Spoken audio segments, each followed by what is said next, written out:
Penyembah berhala.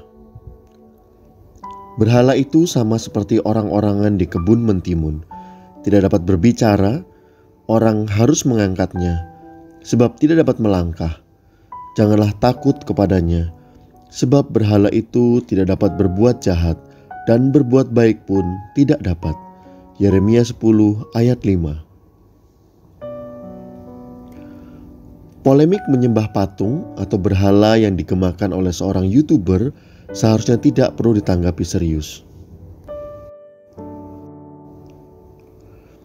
Rasionalitas manusia siapapun pasti paham bahwa tidak ada seorang pun yang menyembah patung yang dipahami sebagai benda mati, persis seperti pemahaman tentang berhala yang ditulis pada ayat bacaan di atas. Penyebab penyembahan berhala tidak dibenarkan karena seseorang dilarang menduakan Allah Maha Kuasa yang tak terlihat, yang seharusnya menjadi satu-satunya yang layak disembah.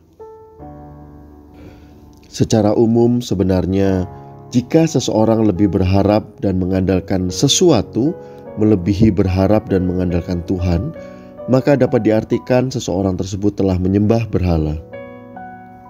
Contohnya, jika kita mengandalkan kepandaian, kekayaan, kegagahan, keluarga, karir, bahkan pelayanan lebih dari berharap dan mengandalkan Tuhan, maka sesungguhnya kita sudah menyembah berhala.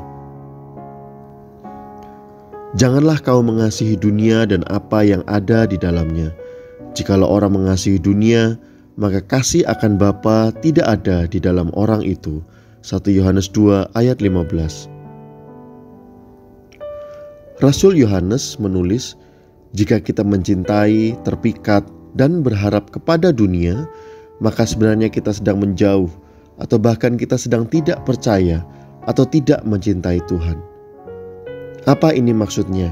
Bukankah kita hidup di dunia yang masih membutuhkan dan juga berharap kepada hal-hal yang bersifat duniawi? Lalu apa yang sebenarnya dimaksud dengan mencintai dunia?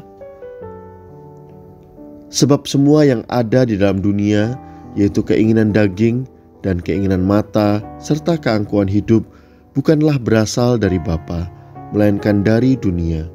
1 Yohanes 2 ayat 16. Rasul Yohanes menjelaskan selanjutnya, keinginan daging atau wanita, keinginan mata atau harta, dan keangkuhan hidup atau tahta adalah sama dengan penyembahan berhala, karena bukan berasal dari Allah. Sehingga jika kita tidak hati-hati, hampir dari setiap kita, jika dinilai secara rohani, di dalam praktek kehidupan, kita lebih sering menyembah berhala dibanding menyembah kepada Tuhan.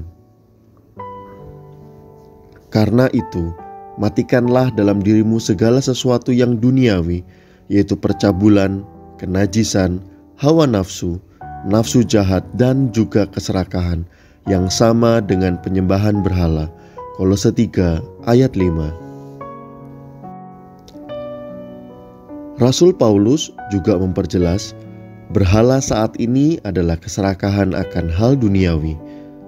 Dengan demikian, dapat disimpulkan jika pengejaran hidup kita semata-mata berfokus kepada hedonisme, harta, dan kekuasaan, maka kita adalah penyembah-penyembah berhala zaman now. Koreksilah hidup Anda, jangan lagi menyembah berhala. Penyembahan berhala terjadi saat kita mengandalkan sesuatu lebih dari mengandalkan Tuhan.